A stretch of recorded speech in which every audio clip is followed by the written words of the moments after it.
Well, good afternoon, everyone. The H1B Guy here, and today, the H1B Guy Live, October 5th, 2022.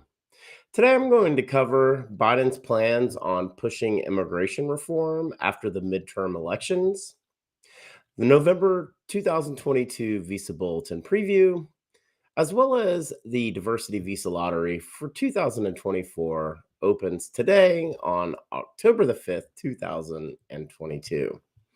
But before we get started, I'd like to ask you, if you haven't already, to please subscribe to the H1B Guy channel here on YouTube and like this video so that I can continue to produce more content like this for you. The H1B Guy also offers a variety of consulting services.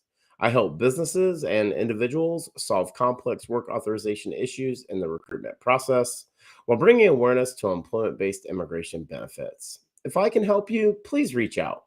I'd love to hear how, and you can book an appointment directly with me via the h1bguy.com.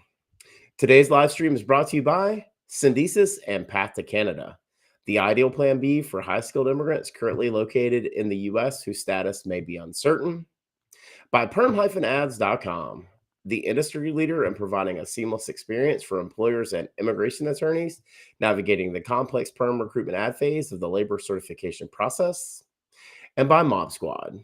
Are you a technology professional facing U.S. work visa-related challenges? Don't leave your fate up to chance. Our partner Mob Squad has a solution. Join the squad. Well, thank you for everyone who has joined me here this afternoon. I really appreciate you taking some time out of your day to jump in here with this live stream with me. You may have noticed that I did not post any content at all last week. My family and I took a much needed holiday where we took a cruise through the Caribbean. And I have a funny little story that I'd like to tell about that before we jump into today's content. While on the ship, we cruised on the Allure of the Seas out of Fort Lauderdale and avoided Hurricane Ian and made our way into the Caribbean. And on Tuesday, September 27th, one of our traveling party, it was a good friend of mine's birthdays, and he asked me if I would go play adult soccer with him. And ironically, I begrudgingly did it. I'm older and I'm a little out of shape. Been a while since I've played competitive soccer, but did go. And on the other team so happened to be one of my business partners, my good friend Daniel Botero from Mastering College to Career. While we were playing the game, I'm like, man, that sure does look like Daniel. So I went up to him and was like, hey, what's up, man? And ironically, Daniel had made the decision at the very last minute to join his mom and their family on this trip. So had the opportunity to hang out with Daniel a couple times over the course of the week, and just realized, how small this world is. Daniel and I had never personally met. We only had met each other and knew each other through LinkedIn. So nice to put a name with a face for Daniel. He and I will hopefully be getting together again sometime in December. Of course, I've been on his podcast multiple times. I've had him here on the H1B Guy channel as well. I have affiliate links to Mastering College to Career. So if you are a college graduate that is seeking help in landing an internship, I cannot emphasize the program that Mastering College to Career has enough. Please go check them out. I will add that link to the video description. I haven't done that already, but I just wanted to tell that story of honestly, how small the world really is, and unbeknownst to both of us, how soccer brought us together. So wanted to talk about some news articles that came out yesterday, two different ones, both of which I find to be really interesting. So yesterday on October the 4th, 2022, in an article that was written by Mike Mamoli, Peter Nicholas, and Carol Lee for NBC News, it's titled, The White House is Discussing a Push Around Immigration After the Midterms. So some of the paragraphs that I pulled from the article say, quote, as they plot a post-midterms legislative agenda for President Joe Biden, White House officials have been considering whether changes to the country's immigration system should be one of the major policy pushes, according to White House officials and other people familiar with the discussions. Um, the talks are happening within a small group of Biden aides, and the president hasn't yet made any decisions, the sources said. The policy details of any immigration push, as well as its scale and scope, would depend on the makeup of Congress and the political climate, the people familiar with the discussion said. Biden sent Congress a comprehensive bill to overhaul the immigration system on his first day in office, but he has expended no political capital to move it forward in the nearly 2 years since, while Democrats controlled the House and the Senate. Now, however, some Biden officials believe elevating immigration to a high profile priority could benefit the president regardless of the outcome in the midterms. Either he makes bipartisan progress in revamping the immigration system, or he casts the GOP as nativists determined to block migration to the U.S. So I think this is all really interesting. Uh, we go back to that U.S. Citizenship Act of 2021, USCA 21, as we refer to it, that was introduced by Senator Menendez from New Jersey. And this was literally a day one policy, and it wasn't um, just for illegal immigration, it covered a lot in employment based immigration as well. And so we've talked about comprehensive immigration reform bills and those pieces of legislation numerous times over and over and over. And, ultimately, it has always seemed to me that a standalone, smaller piece of legislation was going to be what was more likely, had a higher probability to pass, to be signed into law. And so I think what's interesting here is we've seen a lot of the back and forth, and as I've warned those of you who have followed this channel for over the last couple of years, to expect um, a whole lot of the same from the Biden administration, and that is a whole lot of nothing, right? They really have chosen to do very little as it relates to legislative action. Of course, you can always put that blame on Congress, right, on the House and the Senate. But ultimately, it comes from the top, and that is if the Biden administration is not pushing immigration as a key agenda, you have what's really gone on, and the next article talks about that a little bit further, which is then you have little pieces of immigration reform attempted to be introduced in other legislative bills, right? We've seen that kind of over the last year and a half specifically. And the shame of it is that this was really the opportunity for the Democrats to make significant changes to the immigration system, but instead, we haven't seen a whole lot of activity from them, and I think that's what's concerning for many of you who had hope as we entered into January of 2021 and the inauguration. Um, we had hope that what we had before with the Trump administration couldn't be any worse for immigration as a whole, specifically employment based immigration.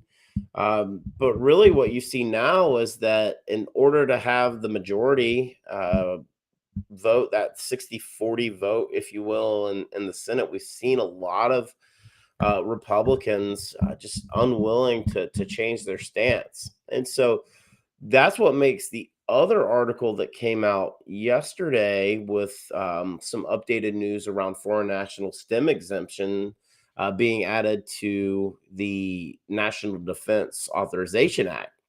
And so yesterday, also on October the 4th, 2022, in an article that was written by Haley Bird Wilt for the Dispatch titled, Plan to Grant More Green Cards to STEM Graduates Resurfaces. And we've seen this piece of legislation now really multiple times over the last almost 2 years.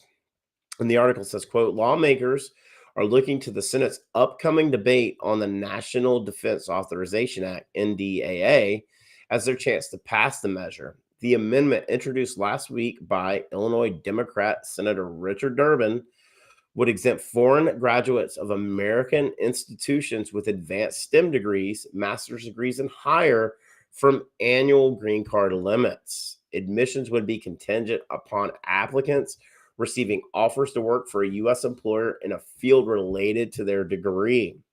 So here's this bipartisan piece that's so very important. Senator Mike Rounds of South Dakota, a Republican, has also signed onto the amendment as a co-sponsor. Legislation to exempt advanced STEM degree holders from green card limits passed the House earlier this year in a broader China competition package. That was that CHIPS Act, the semiconductor bill, if you will. But negotiations scrapped it from a compromise version within the Senate. That's because Senator Chuck Grassley killed it. So again, with what I'd call a bolt-on amendment, right? A bolt-on amendment to a larger piece of legislation. We have to wonder how STEM graduate exemptions fits under the NDAA, and I think that that's a question that will be debated in the Senate as we start to look through kind of what's next here. But what's interesting is about a month ago, I felt like immigration reform was possibly dead for 2022. But now here we hear from the Biden administration, from White House officials saying they plan on pushing immigration reform as a whole after the election. So that means after November the 8th. And here we have our good friend, Senator Dick Durbin, with another one of his amendments introducing legislation on a bigger standalone piece of legislation. We have to wonder if this has any probability of finding its way into law. The one thing that I will tell you, if you've listened to Senator Durbin talk at all, and we can all go back, way back to the 2020 debates around, Senate Bill S-386, the Fairness for High School Immigrants Act, and that is he always discussed it does not increase the number of green cards. And so that's why this is interesting, because what this piece of legislation does is it actually increases the number of green cards that would be available. So it would make exemption status available for STEM graduates, master's degree or higher, master's, PhD, that had an offer of employment here in the U.S. It would exempt them from the annual green card limits, right? So, that 140,000, that 7% country cap that we talk about, it would exempt them from that. I haven't read the text exactly, but just in reading this article and trying to get an understanding of what they were previously looking to do under the CHIPS, we see here now this is a continuation of the Democrats' effort to make some sort of immigration reform, specifically in employment-based preferences. So, would like to ask you, if you haven't already, please make sure you're subscribed to the H1B Guy channel here on YouTube. Click the bell for notifications so that you're notified anytime we go live, like we have here today on October the 5th, 2022 at 3 p.m. Eastern. If you're looking for ways you can support the H1B Guy platform, you can do so currently through the super chat function here on YouTube. There is also a super thanks function if you're watching or listening to this at a later date. But mainly, if you can just like this video, and if you have questions or comments, I definitely want to hear from you. What do you think about Biden's plan to put out immigration reform after the midterm elections take place? What are your thoughts around STEM exemption being included as part of the NDAA? I think, again, we're seeing this come up more and more. This tells me that this particular component of immigration reform, the STEM exemption for master's degree or higher, I think is something that will continue to pick up a lot of steam. I would not be surprised if this is some sort of immigration reform that eventually becomes law at some point in the next year or so. I think you've got a lot of people out there asking for this to happen. However, if we start to look at the jobs reports that came out from August, right, jobs were down significantly. Now there is a little over 1.7 jobs for every available worker, down from roughly 2 jobs for every available worker. We still are seeing very strong demand in IT, though. Unemployment in IT remains approximately 2% or a little bit below that. But we look at the news of the deficit, right? And the $1 trillion in deficit that's continuing to happen. And we have to go back to what's going to give us this injection, right? And to me, it is innovation and technology. The more friendly that we are in offering out US educated paths, right? The more attractive we become to those 200,000 plus international students that seek education, higher advanced education here in the US annually. But as I said a month ago, I really felt like if I was reading between the lines, it kind of felt like immigration reform for 2022 was dead. But here we are a month later, and it's resurfacing. It's resurfacing with White House officials from the Biden administration coming out saying that they plan on pushing immigration reform. Now, when they say that, they could be referring to illegal immigration, to the deferred action. Those that are under deferred action for childhood arrivals, that could be what they're looking to revamp. It doesn't specifically come out and say employment-based immigration. It just says plans on pushing immigration kind of post midterm.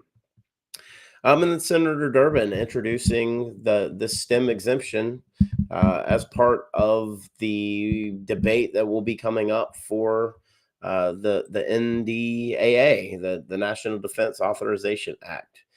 So we'll continue to monitor this. But one thing that's interesting about the STEM exemption being added to the NDAA is that it does have the bipartisan support, or at least a bipartisan co-sponsor. So we'll see how all of this plays out. I'm not hopeful that anything's going to happen this year, but I do think it's worth mentioning. It's worth discussing. Now, I want to have a conversation kind of briefly around the November visa bulletin. For those of you who haven't had a chance to check out the H1B Guy forecasts, November 2022 visa bulletin predictions, I posted that on Monday, October the 3rd. And if you've already watched that video or you commented on it to me on Twitter or on YouTube, you may have noticed it was a fairly conservative prediction. And I think a lot of that goes back to one, USCIS come out and said there will be 200,000 employment-based green cards available for fiscal year 2024. But we haven't seen that be put out specifically, excuse me, for fiscal year 2023. We haven't seen that be physically published on the visa bulletin. My guess is that we will see that come out with those exact numbers, most likely in November's bulletin. I do believe that that's how they handled it for fiscal year 2022. Last year, they put the numbers out in terms of the total available for family-based and employment-based. That was put out in the November bulletin for last year. So I expect something similar to occur here. But again, one of the things that a lot of you have commented on is, hey, if there's going to be 60,000 spillover visas available, well, why was I so conservative in my predictions for the November 2022 visa bulletin? And quite honestly, I've just been looking at historical patterns, and that is when dates have been retrogressed, okay? And I'm specifically talking about India EB2 final action, India EB2 dates of filing, because they were retrogressed in October. And that is when dates are retrogressed, they typically do not see any forward movement or any further retrogression for 2 to 3 months. And so I expect that pattern to continue. at least for November and December. I think once we get into January, they may have a better idea of the overall number usage and what that demand's going to look like. But that's why if you've already checked that out, you've read that post on the H1BGuy.com, you'll notice that no forward movement for India EB2 is what I'm thinking on both final action and dates of filing.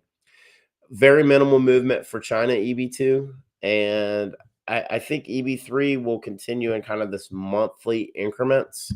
I think we'll see that at least for the first several months of the fiscal year, kind of in this 21 to 40 days of forward movement month over month over the next couple of months. So, really interested to see what November's Visa Bulletin is going to look like. I do think there is a possibility it could be out as early as this Friday, and as honestly as late as next week, Monday, Tuesday, Wednesday of next week. So it should be out really soon. We should have a good idea and insight as to what the dates are going to advance or are going to be looking like.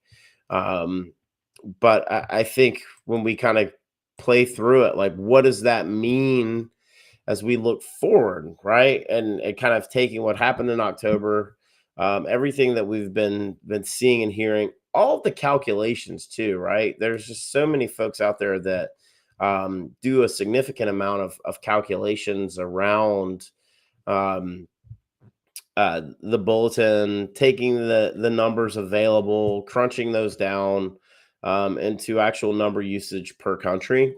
So there's some really good websites out there that do that I've seen.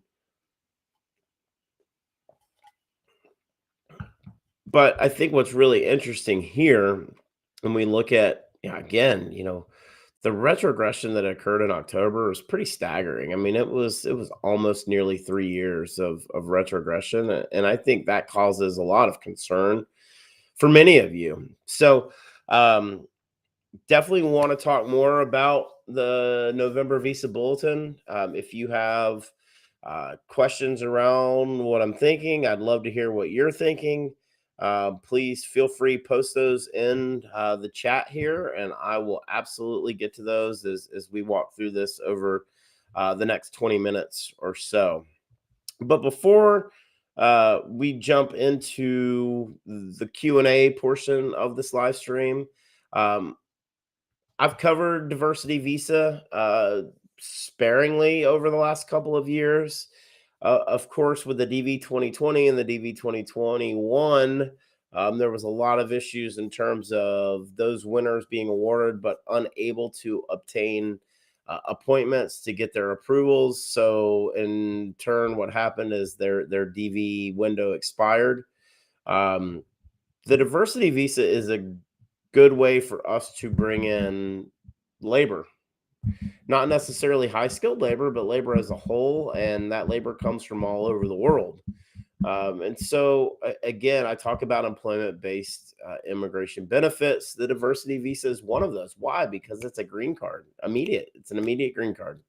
And that immediate green card grants work authorization. So, today on October the 5th, 2022, if you are someone who is watching this from around the world and you are one of those that is eligible to apply for the diversity visa lottery, I've shared the link to do so in the video description below, but quite simply, it's dv-lottery.us. And so that lottery is currently underway, most likely will be open for the next 3 weeks, maybe a month. And again, last year there were several million in terms of applicants for 55,000 spots. So again, you still see this demand remains at an all-time high, not only for DV, but just for employment based. There's one thing I know, and that is individuals from around the world still seek the US as the number one destination here for opportunity, right? And so, again, just wanted to highlight very quickly that I get views from globally all over the world. And I wanted to thank you for anyone who has taken time to watch any of my content. But if you're watching this and you're from somewhere outside of the US, from somewhere outside of India or China, there is a list of those that are eligible for the diversity visa.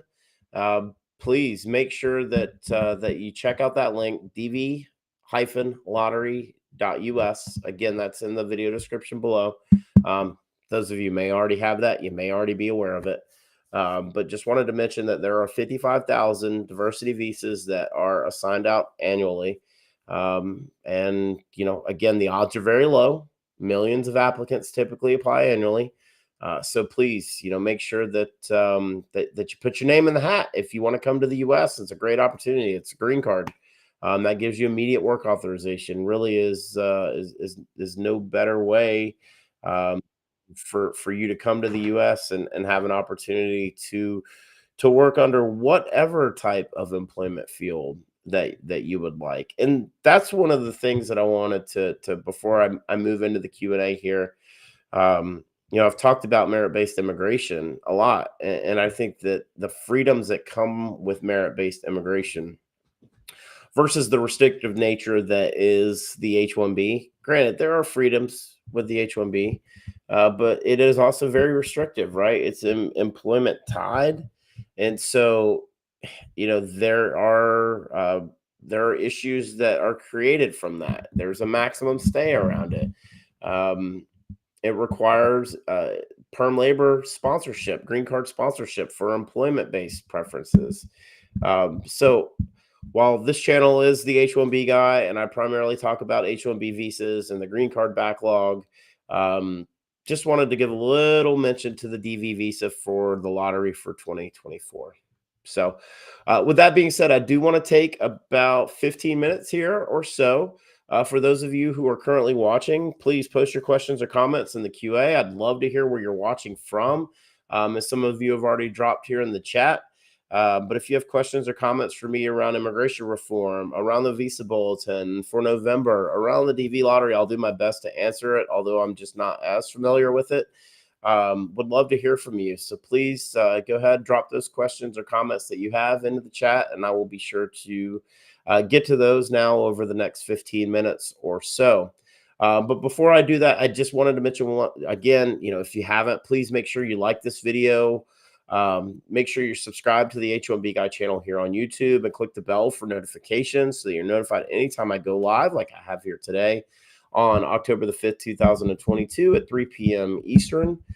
If you're looking for ways to support the H1B Guy platform, there are several ways to do so, but mainly just through your likes and your comments. But there is a super chat function here currently through YouTube, or a super thanks if you're watching or listening to this at a later date. There are also links if you wanted to help produce more content on the H1B Guy platform. You can do so through the video description below. But I just thank everyone who's taken time to join me here this afternoon, and really appreciate your interaction. So let's drop those questions or comments in the chat, and I'm going to go ahead and pull up the first one and get to it. Hara says, I don't think any immigration reform bill will pass in this Congress or any future Congress in the next 15 to 20 years till USA loses the advantage it has now. It will be killed by the co-sponsors.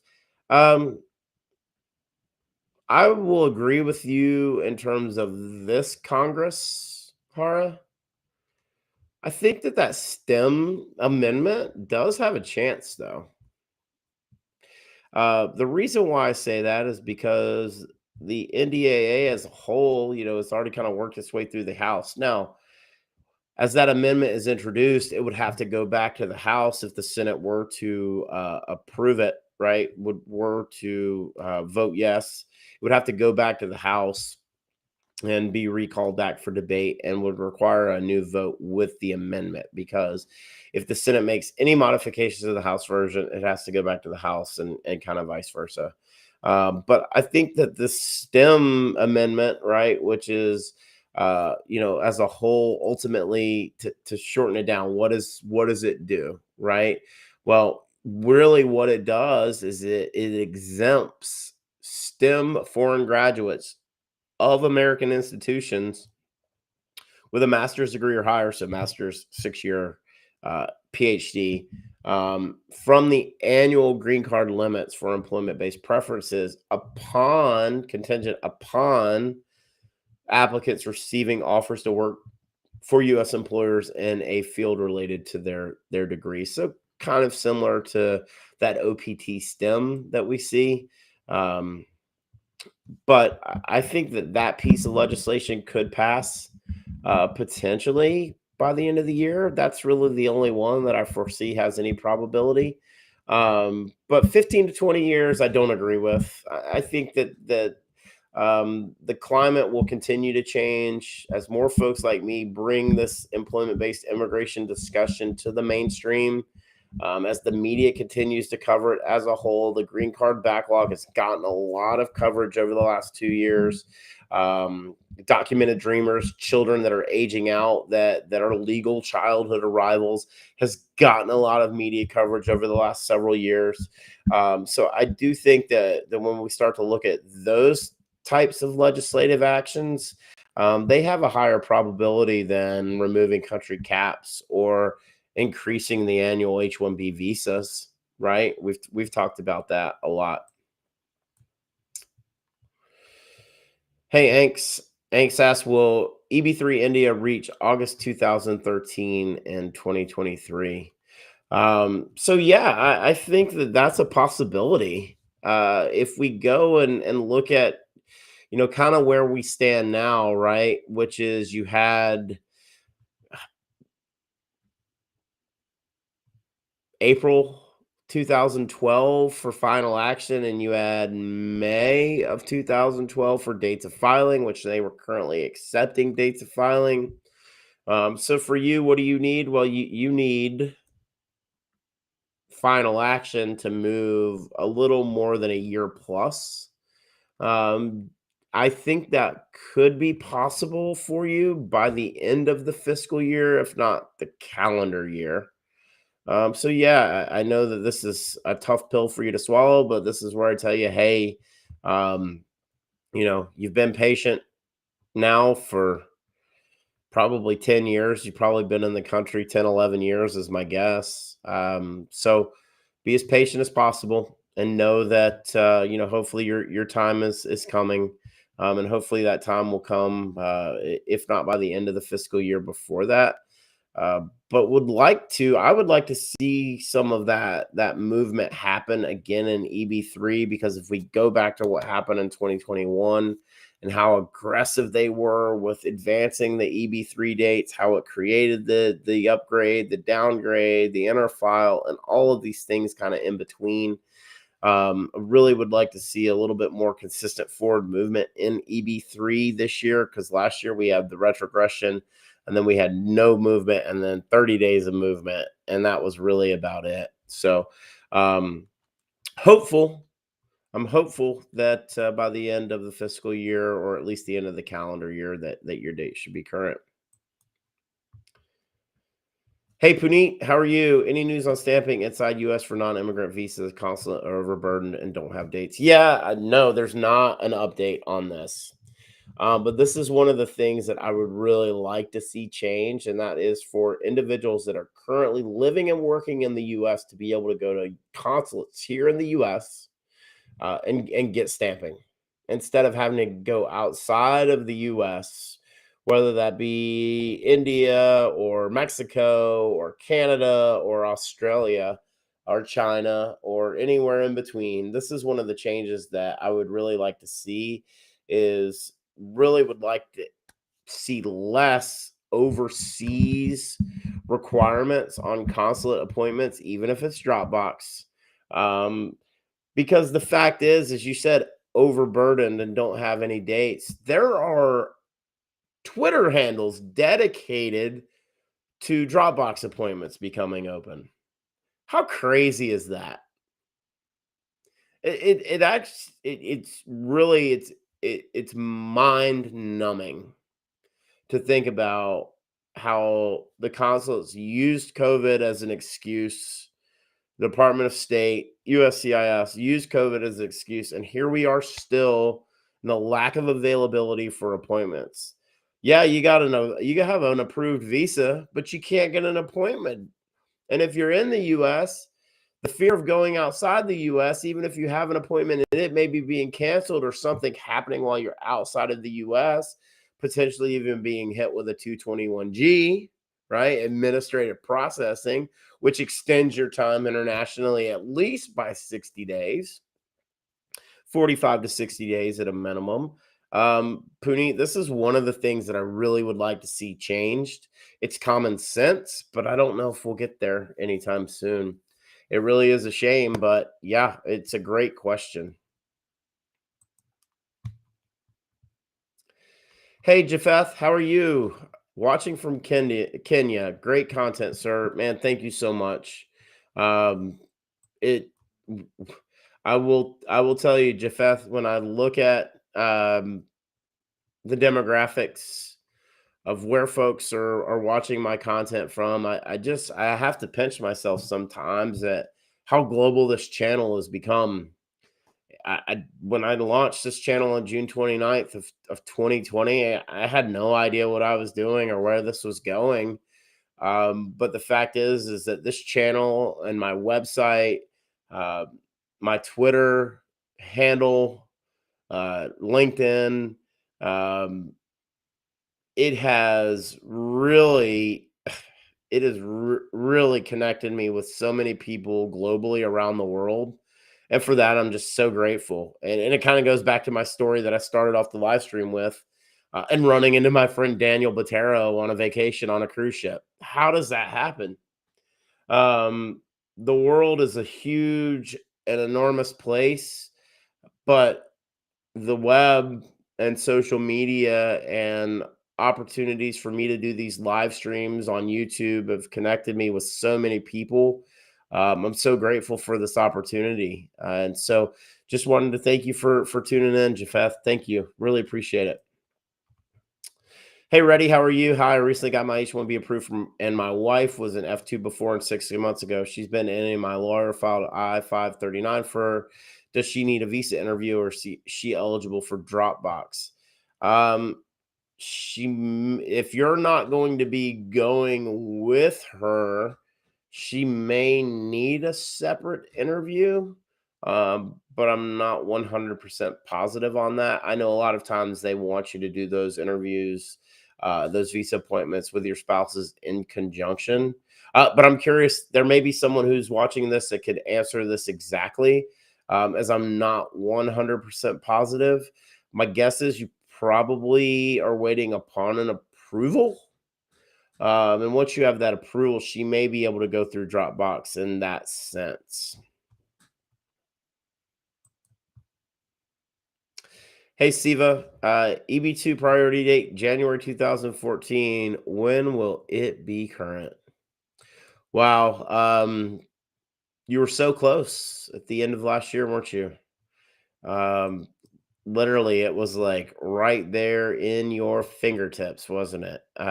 It's really crazy when we look at how much they advanced those EB2 dates last year. Um, we got all the way to what, December 2014, I believe. Um, so, you were current. Did you file? Would be my question. Um, because we made it to December 2014, and they were accepting uh final action dates in August and September. So you should, at that point, kind of be in what I would call counted against, right? But I'm interested. Were you able to file, Siva? Did you get your I-485 filed? Hank says, thank you for answering. Absolutely. That's why I love doing these live streams. It gives me an opportunity to connect and interact with you guys. What is the processing time for the I-539? I do not know. Um, Do you know if that's something that's I haven't checked to see if that's something that's available on USCIS, for their processing time drop down. I shared that at one point in a live stream. Um, where I covered the processing time specifically for certain forms. Let me see if I can find that. Yep, I found it. Status for H4 dependents. I'm gonna guess it's Vermont. 7 months currently. That's a long time. That's a really long time. Um, so yeah, ready. 7 months currently for those the I-539s. Rajiv says my Kess is sitting on NBC from last 10 days. My date is April 16th, 2012. Is Visa applied for my GC as per August 2022? You should be counted on that number. It's my guess. But the visa is probably unavailable because they hit that max in September. So you'll be in what's considered documentarily qualified and a hold until those numbers come available.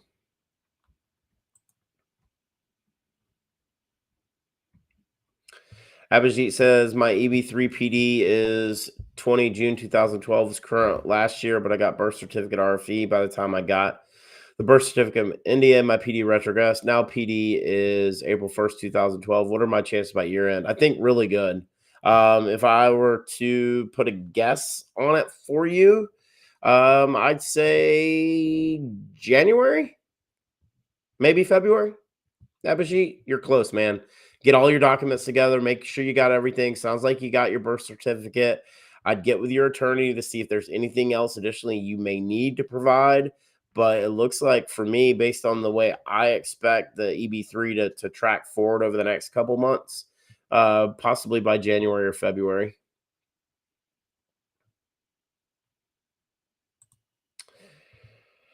Yeah, Rajiv, that's that EB2, right? So you're probably the number is unavailable. It has to become available. That's why we saw that retrogression. So hopefully, once they start filing, that's those counting against those 60,000 additionals, that'll help you.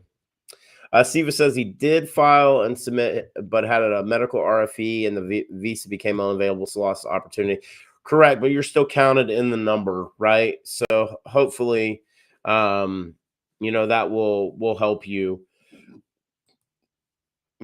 Oh, your medical was received by September 6th. Yeah, again, when that September bulletin posted in August, they were really upfront with the fact that September was going to be unavailable at some point. And then I covered, that article that was from September 7th, the disposition, where it said they knew the numbers were going to be oversubscribed as of September 7th, 8th. So yeah, see if you've got the inner file good. So this is that kind of parallel. The good news, is for you. I don't know if EB3 will see January 2014, but hopefully we will see at least a year jump in EB2, and that'll get you a lot closer once the numbers start to move back forward. But I don't know if we'll get a full year of movement in EB2 for you, or if we're going to be looking at fiscal year 2024 for you at that point. I mean, it kind of has that feel.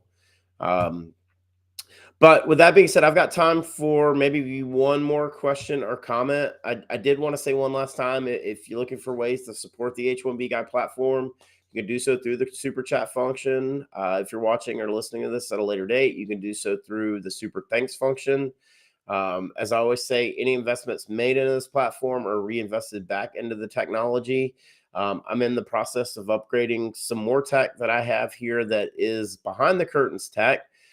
So would greatly appreciate any of your support that you can offer. But really, the best support that you can offer me, as I've said, is just through being subscribed to the H1B Guy channel, liking my content that I put out, commenting and engaging in the comments on each of the videos. So just really appreciate all of your support. I know there's many of you that I owe responses to that have backed up over the last couple of weeks. I do apologize, as I was traveling last week and out of the country and completely offline, and been really busy, right? Which is a good thing. It's a great problem to have. I will not complain about being busy. I have absolutely being fully utilized both in my consulting practice, as well as with my staffing full-time gig that I do. Um, but love the opportunity to join in here on these live streams on Wednesday, since it's been 2 weeks since we've done one.